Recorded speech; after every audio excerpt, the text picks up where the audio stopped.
Morning, ladies and gentlemen. This is Napoleon Toll back with some Shogun 2 full of the Samurai Scramble for the Far East mod and as a Qing. Last turn we just took Busan and now we're just doing our best to upgrade it, repair it. The Dutch are next to our border. I asked for once again for a trade deal, but they're like nope. So yes, that's that. Now in Korea, my troops are just moving down south.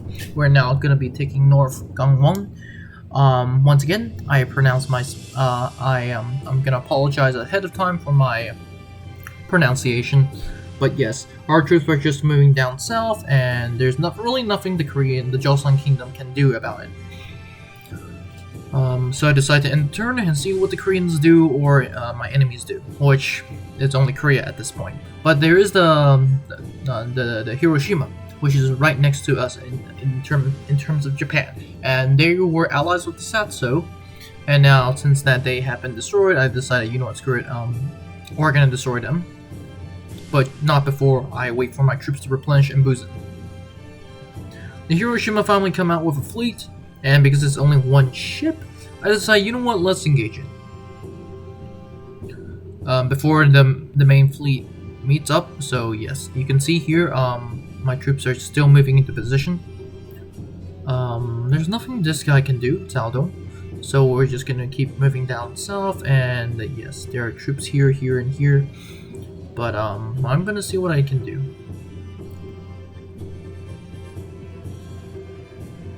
There is this fleet right here, army right here, that I have my own army. I can technically move them out, but the population is still gonna be very extremely unhappy. And yes, I'm gonna be putting a lot of troops in here. I guess I don't have really a big choice.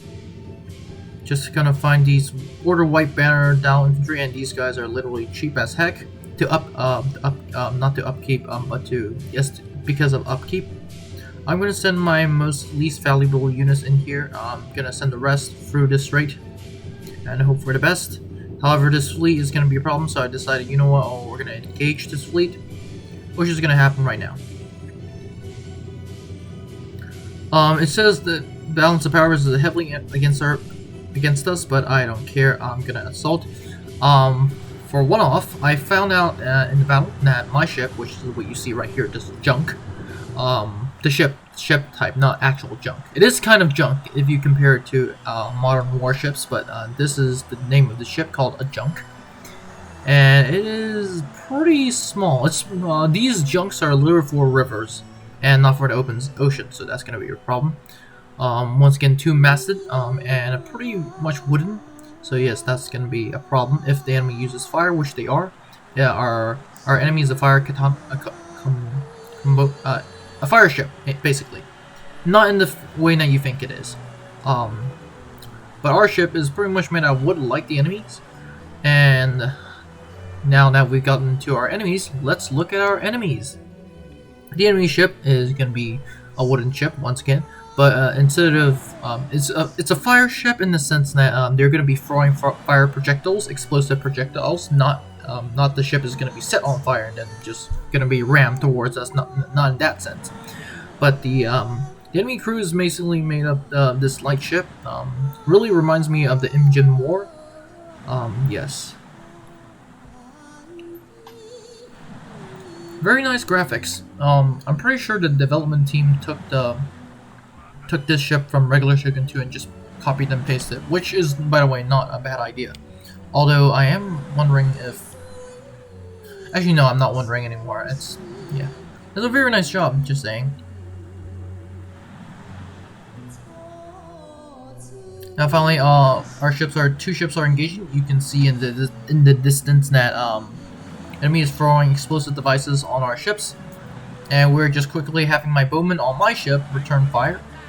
As you can see, there's this line attached to my ship, and that is because the enemy threw the line at my ship, or in other words, this is how traditional naval battles go. They do some skirmishing, and at the end they decide just to test. By the way, skirmishing is to just test the waters of how strong the enemy ship is. If the enemy has a lot of skirmishers on said ship, then that means you're pretty much, there's a lot of guys on the enemy ship. But now we're gonna be closing in, and the more we close in, the better, because these guys have fire bombs, and now we're actually gonna be fighting them. So that's gonna be wonderful. Our first ship-to-ship engagement. Our first ship-to-ship engagement is gonna be aborting. As you can see, the Japanese crew is trying to board my ship, and we are preparing to counter the board, which we have. I just realized that we have more guys on my ship than the enemy, so the enemy is going to jump towards my ship, but our guys are going to fight them nail to nail. You can see this is not a pretty good representation of what happened, but basically what happened is that the enemy jumped through and we just basically killed them all. Literally.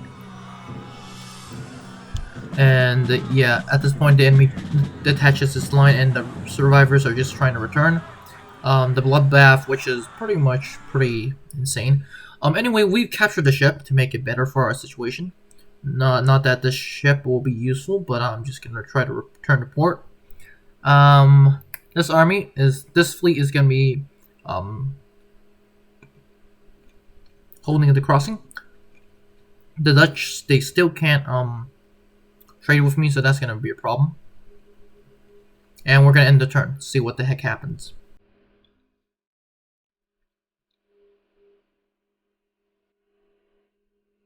A lot of factions, we can see them right now, but like, yes, stuff like that. The Joseon Kingdom deploys another army, which I am not afraid because literally, I really want to destroy the Korean armies. And the second I do that, we are reigning supreme in Korea, at least. In Japan, I find out that Japan has a lot more armies than Korea, which is kind of interesting in the sense that Korea technically should have more armies. They have 10 provinces, they can afford more armies. But anyway, I find a Korean assassin, so I'm gonna try to assassinate him. I'm gonna see how that goes. And enemy has been assassinated, so that's wonderful.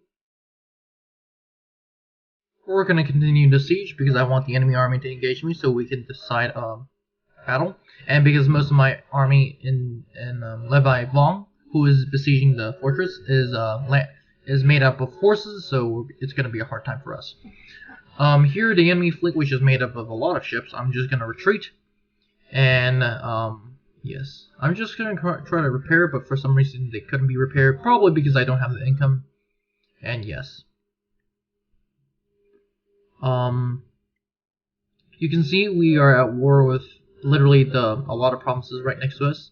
So 4 provinces, I think, and to make it worse, our reinforcements are not arriving. So yes, that's gonna be a problem.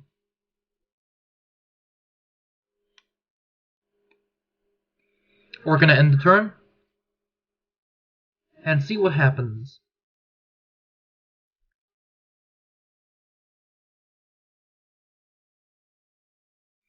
Okay, the Korean army decides to attack me, and they technically have more units on the campaign battle map, but I'm just gonna attack.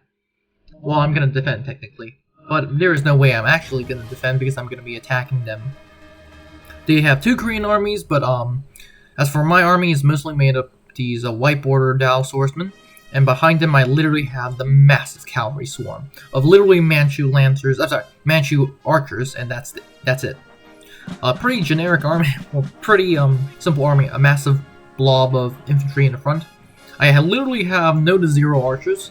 The only archers I have is this 1 green belt archers and 1 blue belt. Oh, sorry, no. I have 1 green banner archers and this blue banner archers. So the green belts are obviously being the Han Chinese archers, the Han Chinese infantry, and the blue belts obviously being, the blue banners obviously being my Manchu infantry. The elite troops. Here we have my general, my Manchu lancers, and this is just going to be insane how many forces I have, way more than I should. However, I'm really interested to see what happens in this battle. This is technically the first battle I have against the enemy, a Korean army on the battlefield. Well, one of the few battles. This is my first battle with this army, to be exact, especially with this massive swarm of cavalry, and I'm just gonna see how they perform. So yes, that's that. The enemy army is mostly made of archers. This is the army that decided to reinforce the siege, so it's going to be made up of some professionals. Their most scary infantry is this right here, the guard swordsmen, and behind them are archers, even more archers. Guard swordsmen, scary unit. I really like the uniforms, which is purple and red. Yes, very scary. Well, no, very beautiful, but not scary. My guys are interesting, but I have to give the Koreans an A for effort in their uniforms, which is really interesting.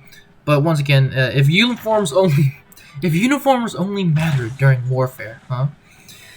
Yeah, that's gonna be pretty interesting. You can see the clash is about to begin. These guard swordsmen of the Joseon Kingdom, the guard swordsmen, are gonna be charging straight against my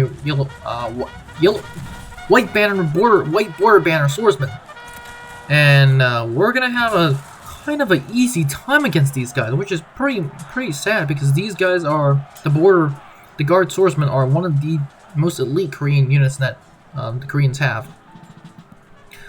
My guys are all across the board. We're winning against these guard swordsmen, which is pretty insane, and considering the fact that these guys are guard swordsmen. You can see on this flank we are getting some trouble because the enemy is technically flanking us, but on the other side, my guys are just winning across the field. That is why I'm shifting a lot of troops to help on this flank. These archers are suddenly just gonna pull out their bows and just gonna come straight at us. But elsewhere on the front, the entire enemy army has pretty much collapsed. So we're just going to be charging straight back to the center, which we're just going to come across the flank of the enemy. And yes, which is what you can see right now. My men are just charging it onto the flank of the enemy that has decided to flank me, so we're going to be countering a flank with a flank. And it's not a good sight, because the enemy is pretty much destroyed, and to make it even worse, my cavalry is going to be soon... Actually, no, my cavalry right now is going to be doing hammer and anvils. No, well, actually, no. Well, actually, yes. My cavalry right now is doing hammer and anvil strikes, so basically pin the enemy down and come in with our cavalry. On the other side, on this hill, the enemy reinforcement army, which is the Garrison Army, has arrived. My bowmen are trying desperately to slow them down, but for some reason the enemy doesn't care about the casualties and just trying to reach their main army, which is getting slaughtered as I speak. These Korean spearmen are just running towards us. Behind them, this army is basically made up of levy spearmen, a unit of Korean spearmen, and the rest of the army is either made up of archers or militia, gun militia, and levies. However, my guys are just being overwhelmed by the sheer numbers. 2 units against the entire Garrison Army, so we're going to be pulling back. At this point, we basically destroyed the entire Korean army, the army that was sent to attack me. And basically, we're just preparing to deal with the Garrison Army. My cavalry is going to be sent to essentially harass the enemy, which is what cavalry is used for. At least bow cavalry is used for. Mounted Manchu Lancers are doing a very good job against these spearmen. And before they can come close, the spearmen decide to retreat because they don't want to be caught against so many horses. But my guys are going to be retreating because I do not want to be caught against spearmen. And as you can see, we're just cutting down the survivors. I think that's a lot more arrows than for one dude, but okay, anyway, I don't really care. You can see my units are right here, but on the other side, which is a long, far way, I'm trying my best to break out the enemy as soon as possible because my guys need to rest. And I find out these armored guys have it's very hard for them to rest, so yes. The Koreans decide to send 1 lone unit of spearmen against me, but we can see just a dead of the aftermath of what really happened during the battle. So yes, my entire army is retreating. Some units are most of these units are not getting arrested, so it's gonna be hard.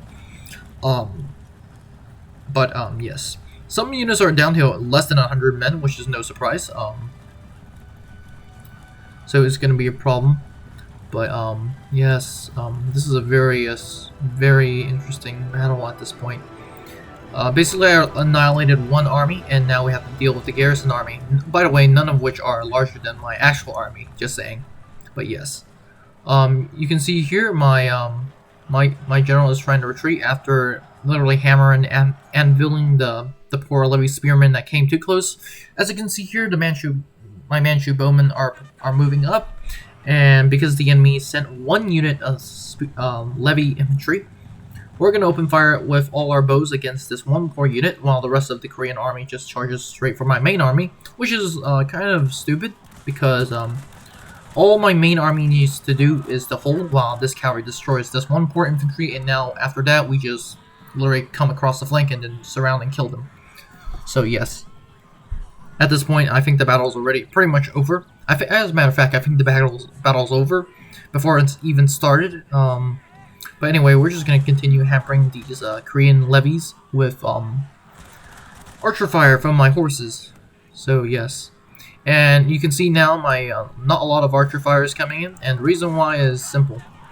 Because my guys are preparing to charge, which is going to be happening right now. We're going to be charging straight in, and literally men are flying. Men are flying, and we are almost instantly. This unit is broken.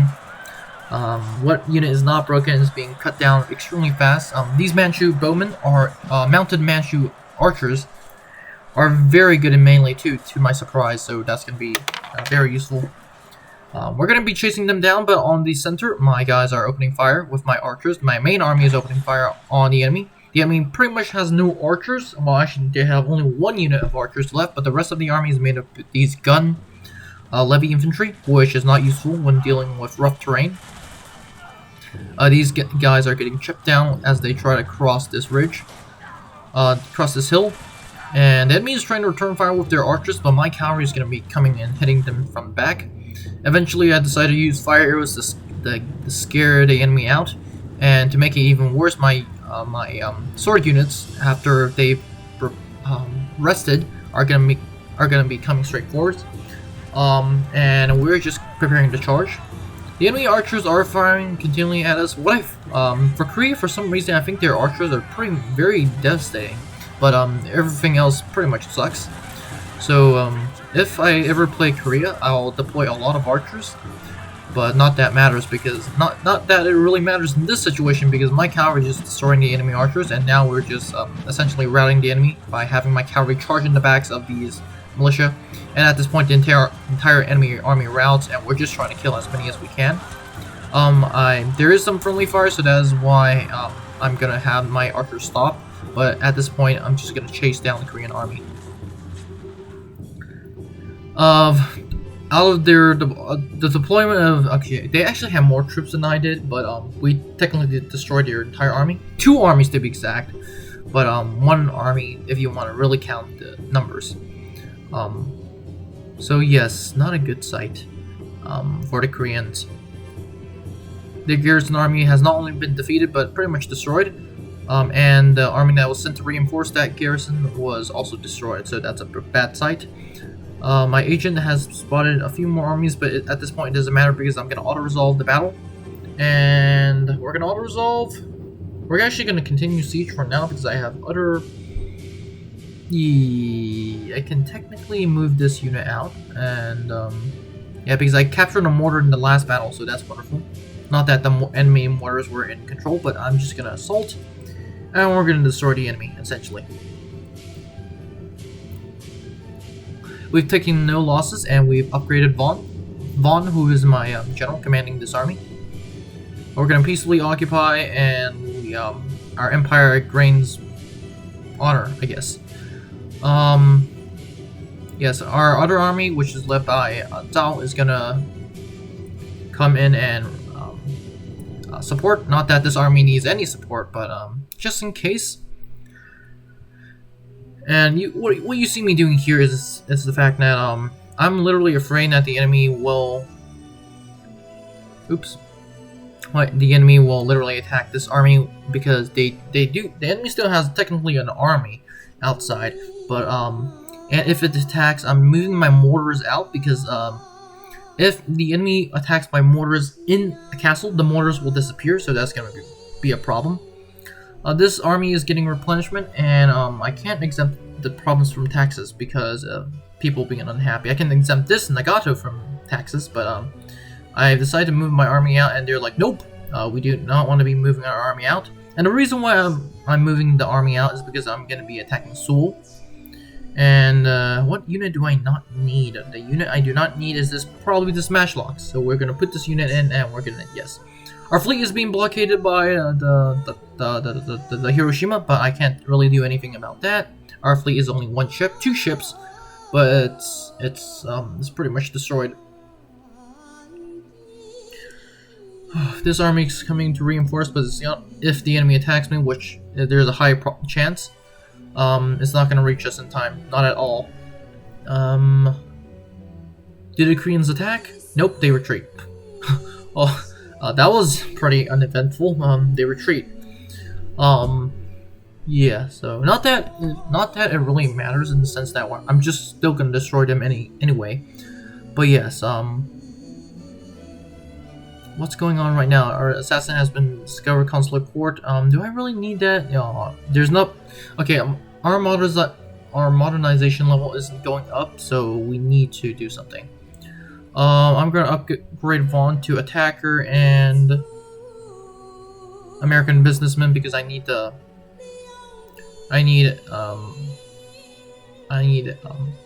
do I need? I need more money. So yes, and since an American businessman gives us more money, so that's gonna be wonderful. This army is gonna be moving out. This army, what unit do I not need? I do not need this 89 man unit, which has been pretty much destroyed from the last battle. This province is pretty happy for some reason. What the freak? That's unusual. And the rest of the army is gonna be moving back to this place. We're gonna be moving down south to South Gangwon, and we're just gonna keep moving down south. Meanwhile, my army in Japan is gonna be preparing for the assault on Seoul. And oh my god, I found out there's a massive army in Seoul. There's an army, a garrison army, and an army in the field, so that's gonna be a problem. This army is actually pretty scary, because because it's actually a large army, and my army is not in the best of shape. So yes. However, we're just gonna be transporting more troops to Japanese mainland. So yes. Our fleet is being blockaded by literally 5 ships, and I can't do anything about that because if I engage, it's gonna be a disaster. So I'm gonna end the turn and see what Hiroshima does.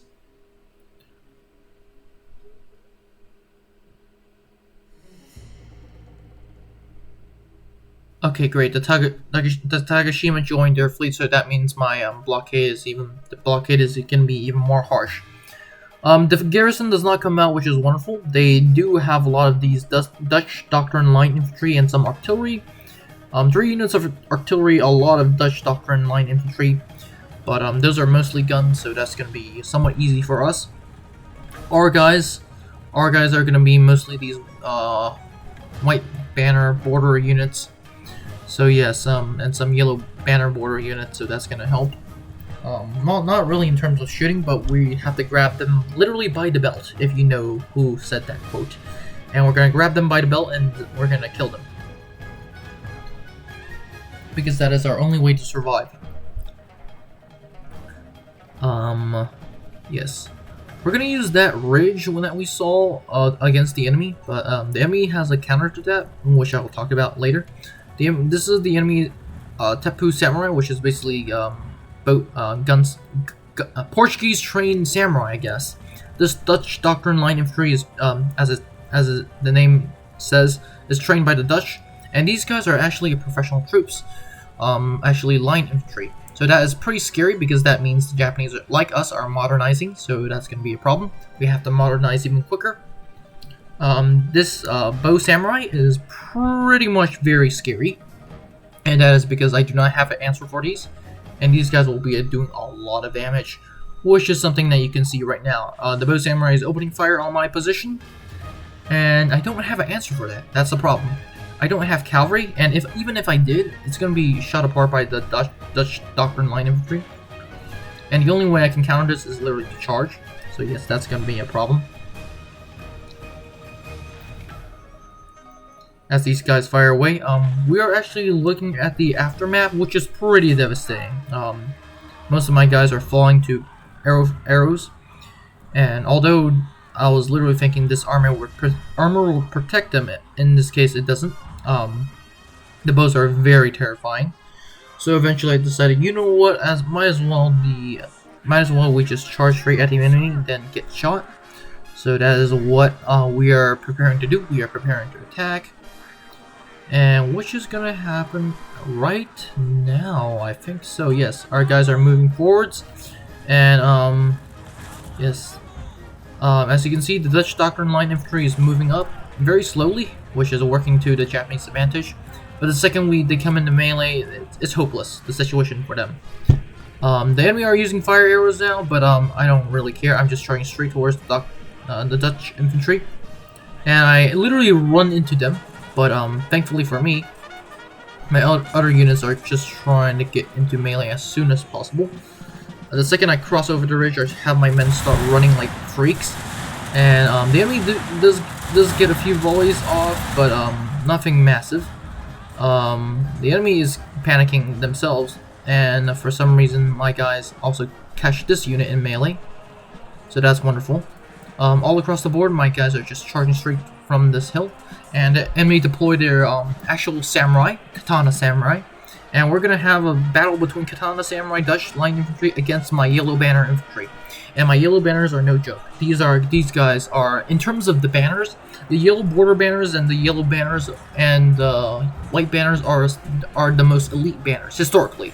And that is reflected in the game, so that means my guys are gonna be having a hard time against, my guys are gonna be having a somewhat easy time against these guys. As you can see all across the field, the enemy is getting routed. So that's wonderful.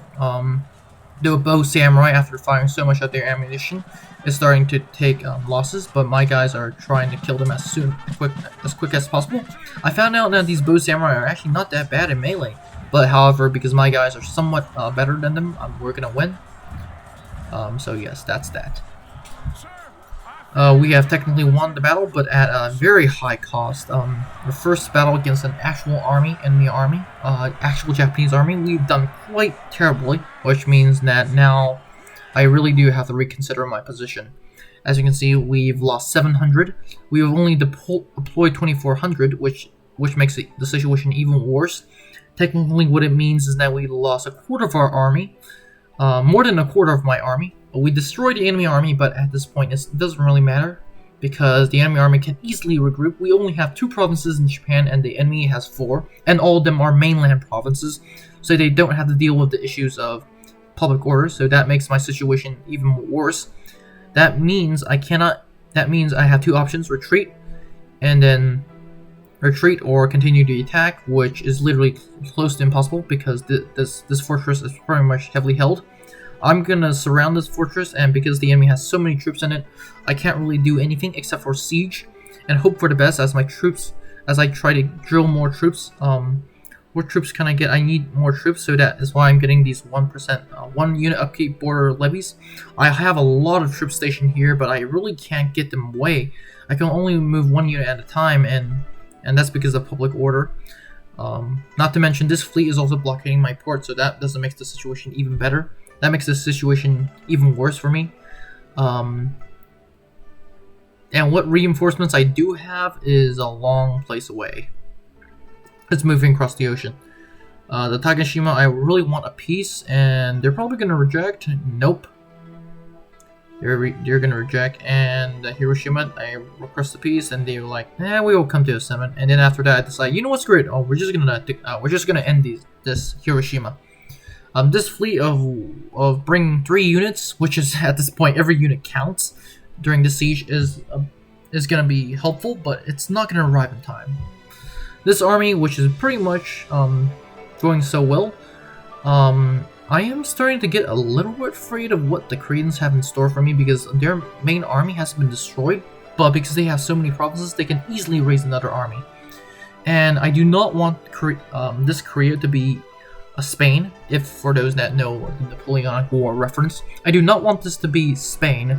I do not want my armies to be victorious on the battlefield, but yet being destroyed by a few armies here and there, or they're being literally cut down by angry mobs. That's going to be problematic. But anyway, as the turns go on, we can see stuff The next turn has started and our agent has been spotted in Korea. We're gonna be moving down to South Gangwon, and we're just gonna continue the siege because I'm pretty sure they're gonna come out. We're gonna be moving down to Gungushi. I don't know how to say that name. I'm not even gonna try to pronounce it. I can technically deploy more troops to here. I have one. Okay, I can deploy another unit of matchlocks. These guys are gonna be pretty much useless in the melee fight, but at least I have no units. I just need more troops to throw at these guys. I'm actually afraid for the first time of a Garrison Army. If they charge out, I'm gonna be somewhat doomed. Yeah. I decided to. Can I get what unit can I also get? I can deploy a lot of white belts, a green standard army, but I'm not interested in that. So I'm gonna pray for the best. Hopefully this enemy does not come out. And yes, that's that. Our fleet is still getting blockaded, so that's gonna be a problem. Yes. Nothing much going on in Korea except for the fact that we're just trying our best to conquer as fast as possible. Do not let the Koreans regroup. Although for some reason, I think that Korea is not deploying a lot of troops for some reason.